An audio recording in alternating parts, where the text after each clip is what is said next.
बिस्मिल्लाहिर्रहमानिर्रहीम। अस्सलाम वालेकुम। मैं हूं डॉक्टर सादिया अलवी और वेलकम करती हूं आपको अपने यूट्यूब चैनल में।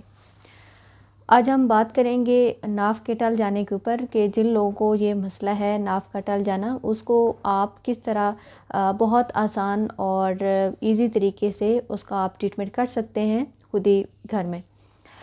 नाफ के टल जाने का जो मसला है ये काफ़ी सारे लोगों को पेश आता है और बहुत सारे लोगों को ये रिक्वेस्ट भी थी कि इस हवाले से आप वीडियो बनाएं और ताकि उनका जो मसला है वो हल हो सके। बेसिकली नाफ का जो टल जाना है इसमें बहुत सारे जो अवामिल हैं इसमें शामिल होते हैं।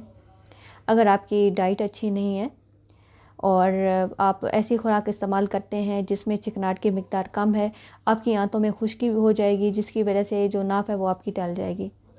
दूसरा सबसे जो बड़ी वजह है नाफ के टल जाने की वो ये होता है कि अगर आप भारी वज़न उठाएंगे, वज़न उठाने की वजह से भी आपकी जो नाफ है वो टल जाती है।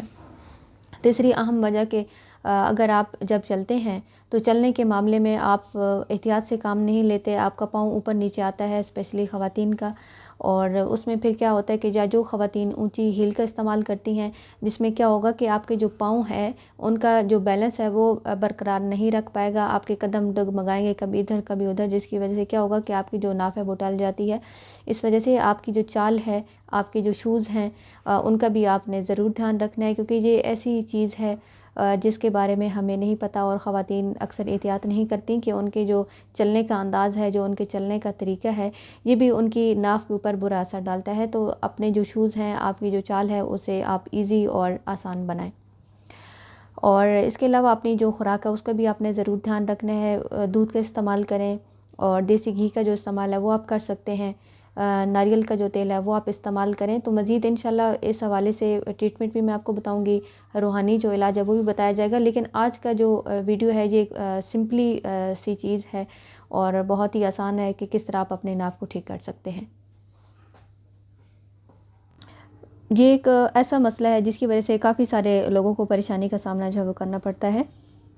आज की जो वीडियो है वो नाफ के टल जाने के ऊपर है कि कौन सा ऐसा तरीका इख्तियार किया जाए या ऐसी आसान रेमेडी हो जिससे जो नाफ का टल जाना वो ताकि बहुत इजी और आसान तरीके से ठीक हो जाए।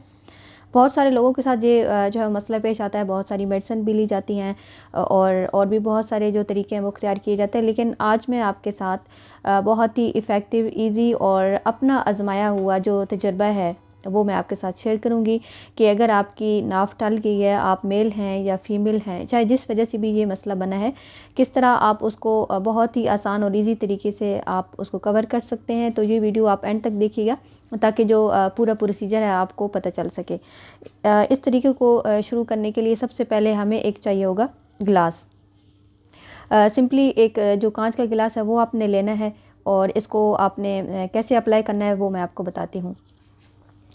सबसे पहले क्या होता है कि हमारी जो नाफ है इसका हमारी लाइफ के ऊपर बहुत ज़्यादा जो है वो असर होता है। अगर आपकी नाफ टल गई है तो सबसे पहले आपने बहुत ही इजी तरीके से मैं आपको बताऊंगी कि अगर आपकी नाफ टल गई है तो आपको कैसे पता चलेगा कि आपका ये मसला है। तो आपने सिंपली क्या करना है कि अपनी जो नाफ है इसके ऊपर आप ऐसे हाथ रखेंगे, थोड़ा सा आप प्रेशर डालें तो आपको यहाँ पे फील होगा कि जैसे कि एक रग है उसके अंदर पल्पिटेशन महसूस होगी, उसमें आपको धड़कन सी फील होगी। जितनी ज़्यादा रग में आपको ऐसे ऐसे मतलब कि पल्पिटेशन फील होगी उतना ज़्यादा आपका जो मसला है नाफ का वो होगा। अब इसको ठीक कैसे करना है? इसको ठीक करने के लिए सबसे पहले आपने क्या करना है कि आप फ़र्श पे लेट जाएं और किसी ऐसी जगह जो बिल्कुल स्ट्रेट हो और अपने सर के नीचे एक तकिया रख लें। उसके बाद आपने एक खाली जो है वो कांच का गिलास लेना है। इस गिलास को आपने क्या करना है कि आप इसको सिंपली ऐसे नाफ के ऊपर रख देंगे। नाफ के ऊपर ऐसे आप रखेंगे, इसको आपने हल्का सा ऐसे अपने हाथ से प्रेशर डालना है और इतना आपने दबाव डालना है जितना कि आप आसानी के साथ बर्दाश्त कर सकें। आप जब इस तरह प्रेशर डालेंगे अपनी नाफ के ऊपर तो आपको महसूस होगा कि आप वहाँ पे जो आपकी नाफ है ये इस तरह पल्पिटेशन उसकी हो रही है। फिर आपने क्या करना है कि इस तरह 2 से 3 मिनट जब आप प्रेशर डालेंगे तो फिर आपने क्या करना है कि आहिस्ता आहिस्ता हल्के हाथों से अपना जो प्रेशर है वो थोड़ा सा बढ़ा देना है। फिर इस तरह आप गिलास को ऊपर कर लेंगे। इस तरह फिर 2 से 3 मिनट के अंदर आपने दोबारा नाव के ऊपर दबाव डालना है। इससे ये फ़ायदा होगा कि जो नाव की जो रगें हैं, जो वेन्स हैं जिनमें खिंचाव पड़ा हुआ है, वो अपनी जो असली हालत है उसमें आएंगी और नाव आपकी बिल्कुल ठीक हो जाएगी। रोज़ इसी तरह आपने 10 मिनट तक करना है और प्रेशर पहले आपने आहिस्ता आहिस्ता डालना है। जब आप देखें कि ये प्रेशर आप आसानी के साथ आपको बर्दाश्त हो रहा है, फिर थोड़ा सा और प्रेशर डालें। इस तरह डेली आपने 10 मिनट तक करना है और 10 मिनट तक करें। 10 मिनट जब आप रोज़ डेली करेंगे तो इंशाल्लाह आपकी जो नाफ है वो ठीक हो जाएगी। अब आपको कैसे पता चलेगा कि आपकी जो नाफ है वो ठीक हो रही है? जब आप इस तरह प्रेशर डालेंगे, दबाव डालेंगे, तो जितनी जो आपकी यहाँ पे वेन है उसकी पल्पिटेशन, उसकी धड़कन आपको कम महसूस होगी, उतना ही ज़्यादा आप ख़ुद फील करेंगे कि आपकी जो नाफ है वो ठीक हो रही है। और जब आप इस तरह अपना जो हाथ है इस गिलास के ऊपर रखेंगे तो आपकी ये जो फिंगर्स हैं इन पे भी जो पल्पिटेशन है या जो रग की जो हरकत है वो आपको फ़ील होगी। जैसे जैसे आपकी नाफ ठीक होती जाएगी उसी तरह आपको अपने हाथ पे ये जो पल्पिटेशन है, ये जो उसका फैलना और सिकुड़ना है उस रग का, वो आपका ख़त्म हो जाएगा। इसको करने का तरीका ये है कि आपने इसे खाली पेट करना है, खाना खा के आपने नहीं करना, नाश्ते से पहले कर सकते हैं। और इसके अलावा जब आप दिन का खाना खाएं तो खाने से पहले आपने करना है खाली पेट। जब आप खाना खा चुके तो उसके बाद आपने नहीं करना। इस तरह सिंपली जो है ये गिलास का एक अमल है और ये बहुत ही इफ़ेक्टिव और बहुत मौसर है। बहुत सारे पेशेंट को मैंने इस्तेमाल करवाया और क्योंकि बहुत सारे लोगों को ये परेशानी जो है वो उठानी पड़ती है, तो सिंपली आपने ये गिलास का अमल करना है।